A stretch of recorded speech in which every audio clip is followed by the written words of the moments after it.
What is more likely? That the laws of nature have been suspended in your favor and in a way that you approve, or that you've made a mistake? And in each case you must, and especially if you didn't see it yourself and you're hearing it from someone who says that they did. And why should they take offense that I don't believe in their God or any other God? And I'd say to them, you know, tell me the reasons why you don't believe in all the other gods, and that's the reason I don't believe in yours. And I've got nothing against people believing in God at all, you know. In fact, if it, you know, did make you a kinder person, if you only did good things in his name, then great, you know, but there's the rub. It's when I see some of these religious fundamentalists saying that they've told their 5-year-old children that if they turn out gay, they will burn in hell. That, to me, is child abuse. Don't you sometimes feel sad about breaking all these myths apart? No, because I think it's... some myths deserve to be broken apart out of respect for the human intellect. That, no, when you're writhing on the ground and froth is coming out of your mouth, you're having an epileptic seizure. You have not been invaded by the devil. We got this one figured out, okay? Religion has actually convinced people that there's an invisible man living in the sky who watches everything you do every minute of every day. And the invisible man has a special list of 10 things he does not want you to do. And if you do any of these 10 things, he has a special place full of fire and smoke and burning and torture and anguish, where he will send you to live and suffer and burn and choke and scream and cry forever and ever till the end of time. But he loves you. God that our neighbors believe in is essentially an invisible person. He is a creator deity who created the universe to have a relationship with one species of primate. Lucky us. and he's got galaxy upon galaxy to attend to, but he's especially concerned with what we do, and he's especially concerned with what we do while naked. Just because they're offended by someone being gay, it doesn't mean they're right. You know, it's a strange thing that comes out of that being gay is a choice. No, being gay isn't a choice. You know, I want to go, well, go, and you try it then. If it's a choice, have a go. See how much you like it, you know. Do you give people who make this case that that was the beginning and that there had to be something that provoked the beginning, do you give them an A at least for trying to reconcile faith and reason? I don't think they're reconcilable. What do you mean? Well, so let me say that differently. All efforts that have been invested by brilliant people of the past have failed at that exercise. They just fail. And so the track record is so poor that going forward I have essentially zero confidence, near zero confidence, that there will be fruitful things to emerge from the effort to reconcile it. And for those of you who look to the Bible for moral lessons and literary qualities, I might suggest a couple of other stories for you. You might want to look at The Three Little Pigs. That's a good one. Has a nice, happy ending. I'm sure you'll like that. Then there's Little Red Riding Hood, although it does have that X-rated part where the big bad wolf actually eats the grandmother, which I didn't care for, by the way. And finally, I've often always drawn a great deal of moral comfort from Humpty Dumpty. The part I like the best, all the king's horses and all the king's men couldn't put Humpty Dumpty back together again. That's because there is no Humpty Dumpty and there is no God. Many people claim to find it impossible to believe or to imagine that they won't exist after death. Just try it for a second. I mean, you imagine that everyone in Paris right now is getting along fine without all of us. I mean, none of us are in Paris.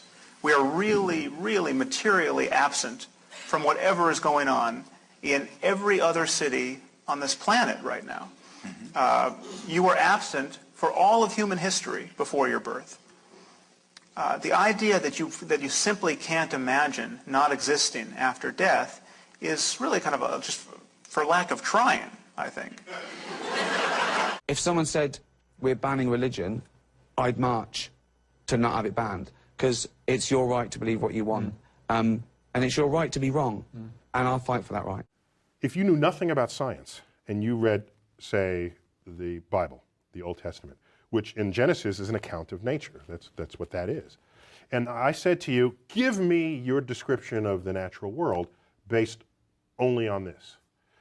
You would say the world was created in 6 days and that stars are just little points of light, much lesser than the sun. And in fact, they can fall out of the sky, right? Because that's what happens during the Revelation.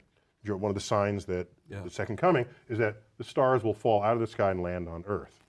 So to even write that means you don't know what those things are. Everybody who tried to make proclamations about the physical universe based on Bible passages got the wrong answer. Right.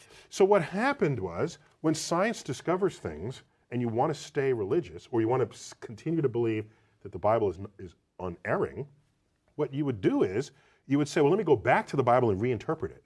Then you'd say things like, oh, they didn't really mean that literally, they meant that figuratively. I say, fine, pray for anything you want, pray for anything, but what about the divine plan? Remember that? The divine plan. Long time ago, God made a divine plan, gave it a lot of thought, decided it was a good plan, put it into practice. And for billions and billions of years, the divine plan has been doing just fine. Now you come along and pray for something. Well, suppose the thing you want isn't in God's divine plan. What do you want him to do? Change his plan? Just for you? Doesn't it seem a little arrogant? It's a divine plan. What's the use of being God if every rundown schmuck with a $2 prayer book can come along and fuck up your plan? And here's something else, another problem you might have. Suppose your prayers aren't answered. What do you say? Well, it's God's will. Thy will be done. Fine, but if it's God's will and he's going to do what he wants to anyway, why the fuck bother praying in the first place? Seems like a big waste of time to me. Okay, just think about the Muslims at this moment who are blowing themselves up, okay, convinced that they are agents of God's will. There is absolutely nothing that Dr. Craig can say against their behavior in moral terms, apart from his own faith-based claim that they're praying to the wrong God. Okay, if they had the right God, what they were doing would be good on divine command theory. Now, I'm obviously not saying that Dr. Craig or all religious people are psychopaths and psychotics, but this to me is the true horror of religion. Okay, it allows perfectly decent and sane people to believe by the billions what only lunatics could believe on their own. Okay, if you wake up tomorrow morning thinking that saying a few Latin words over your pancakes is going to turn them into the body of Elvis Presley, okay, you have lost your mind. Okay. But if you think more or less the same thing about a cracker and the body of Jesus, you're just a Catholic. Probably going to be the most simplest one for you to answer, but what if you're wrong? Well, what if I'm wrong? I mean, anybody could be wrong. We could all be wrong about the flying spaghetti monster and the pink unicorn and the flying teapot. You happen to have been brought up, I would presume, in the Christian faith. You know what it's like not to believe in a particular faith because you're not a Muslim, you're not a Hindu. Why aren't you a Hindu? Because you happen to have been brought up in America, not in India. If you've been brought up in India, you'd be a Hindu. If you were brought up in Denmark in the time of the Vikings, you'd be believing in Wotan and Thor. If you were brought up in classical Greece, you'd be believing in Zeus. If you were brought up in Central Africa, you'd be believing in the great Juju up the mountain.